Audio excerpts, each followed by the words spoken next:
Maseret Chagiga, traité Chagiga, feuille numéro 21, Dafka Falef, à la deuxième ligne, Gmara. La Misha disait qu'on n'a pas le droit de tremper dans le bassin rituel un ustensile à l'intérieur de l'autre, pour ce qui est consacré pour le temple. Pourquoi pour ce qui est consacré pour le temple c'est interdit? Ravila répond parce que le poids du ustensile qui est à l'intérieur de l'autre empêche l'eau de bien pouvoir rentrer entre les deux. Et donc, l'immersion n'est pas valable. Ne pourrait ne pas être valable si ça ne rentrait pas. Donc, craint cela. On a cette crainte pour ce qui est de ce qui est consacré pour le temple. La Gemara dit, puisque plus loin, on parle également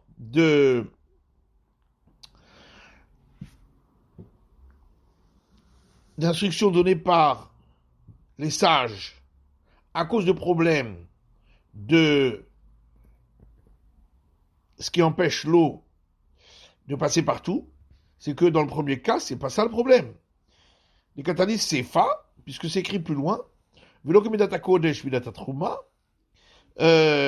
pour ce qui est sanctifié pour les temples ne sont pas les mêmes que pour ce qui est prélèvement pour les prêtres. Je sais pas Kodesh Batir ou Mangiv, parce que pour ce qui est sanctifié pour le temple, lorsqu'il y a un nœud dans un vêtement qu'on doit immerger dans le bassin rituel, on dénoue le nœud, ou bien on sèche le vêtement pour que le nœud se relâche, ou madbin, et ensuite on l'immerge dans le bassin rituel, ensuite on peut refaire le nœud. Ou bitrouma, alors que pour ce qui est de prélèvement pour les prêtres, kosher, on a même droit de faire le nœud et ensuite de tremper le vêtement dans le bassin rituel. Et l'Agma répond, Reishav ses femmes, Mishum Chatzitza. Dans le premier cas et le deuxième, c'est toujours des problèmes de difficulté pour l'eau de passer partout. Au Tzricha, j'ai besoin des deux cas. D'ailleurs, je peux y dans Reishav, parce que si on m'avait enseigné que le cas du début de la Mishnah, avait Amina une terme de Kodesh, on aurait dit, voilà pourquoi, lorsqu'il s'agit d'éléments sanctifiés pour le temple, nos sages ont interdit, Shukvelo shel Keli, parce que l'ustensile à l'intérieur peut être lourd et rendre difficile le passage de l'eau. Les cas. Donc il y a cette possibilité. Aval c'est fa, mais dans le cas de la suite d'un Mishnah, de l'Eka Kvelo shel Keli, il n'y a pas le poids d'un ustensile. Et Malek Kodesh Nami, on aurait pu croire que nos sages n'ont pas institué que ça rendrait l'immersion non valable, même pour ce qui est sanctifié pour le temple. Si on m'avait enseigné que le cas de la suite de la Mishnah, j'aurais dit, voilà pourquoi, pour ce qui est sanctifié pour le temple, nos sages ont institué que c'est pas bon.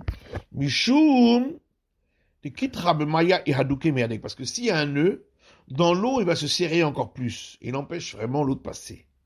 Alors que dans le cas du début de la Mishnah, au contraire, l'eau, elle fait remonter l'ustensile qui est à l'intérieur. Le mana. L'eau avia hatitsa. Donc dans ce cas-là, on n'aurait pas institué que ce serait considéré comme un problème qui empêche l'immersion. C'est pourquoi on a eu besoin d'enseigner les deux cas. Rabbi Hila l'étamé. Et Rabbi Hila qui a donné cette explication, il suit son opinion. D'Amar Rabbi Hila, car Rabbi Hila dit Amar Rabbi Chania bar Papa, au nom de Rabbi Chania bar Papa, et c'est Ma'alot Shanukan. Dans cette Mishnah, on a 10 institutions des sages qui ont institué des règles plus sévères concernant ce qui est sanctifié pour le temple. Pour les 5 premiers cas, on ne fait pas de différence entre si c'est sanctifié pour le temple ou si c'est du profane qu'on veut utiliser avec la pureté de ce qui est sanctifié pour le temple. Aharonot, mais pour les 5 dernières, les Kodesh, c'est seulement pour ce qui est sanctifié pour le temple. Avalol, le Cholish, la Kodesh, mais pas pour le profane qui a été destiné à être utilisé avec la pureté de ce qui est sanctifié pour le temps. Maïta, pourquoi? Dans les 5 premiers cas, où on pourrait en arriver à une impureté de la Torah, pourquoi les sages ont interdit que ce soit pour ce qui est le sanctifié pour le temps, pour ce qui est le profane qu'on veut faire avec la pureté du sanctifié pour le temps. Batraïta, mais les 5 dernières des lettres, où il n'y a pas de problème qu'on puisse arriver à une impureté de la Torah, les sages ont institué uniquement pour ce qui est sanctifié pour le temple, mais pour ce qui est profane qu'on veut utiliser avec la pureté de ce qui est sanctifié pour le temple, nos sages n'ont pas institué de règles donc plus sévères. Or, si on regarde dans le Mishnah, il y a 11 cas, et là on recense 10. C'est que forcément, il y a 2 cas, comme on l'a vu d'après l'explication de Rabbi là, qui sont dans le même registre, qui est la difficulté de l'eau de passer partout.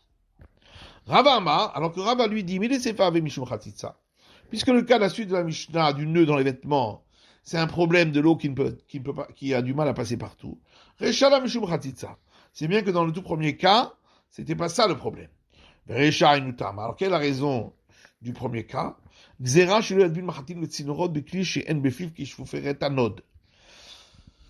une institution des sages de ne pas donc immerger un ustensile dans un autre ustensile, de peur qu'il en vienne à immerger, pour les purifier, des petites aiguilles et des toutes petites fourches minuscules comme des aiguilles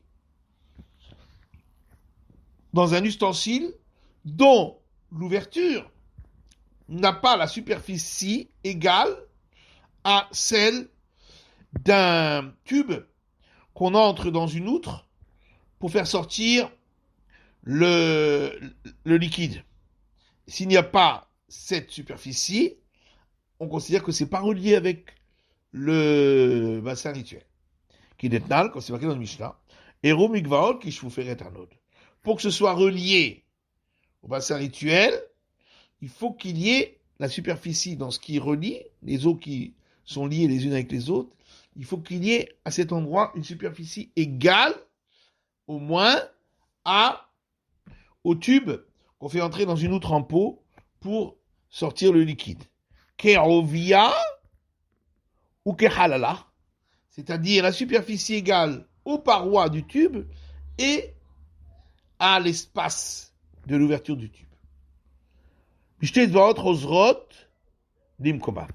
Ça correspond à un trou où on peut faire rentrer 2 doigts de la main en les faisant tourner sur eux-mêmes et les faire rentrer de manière facilement.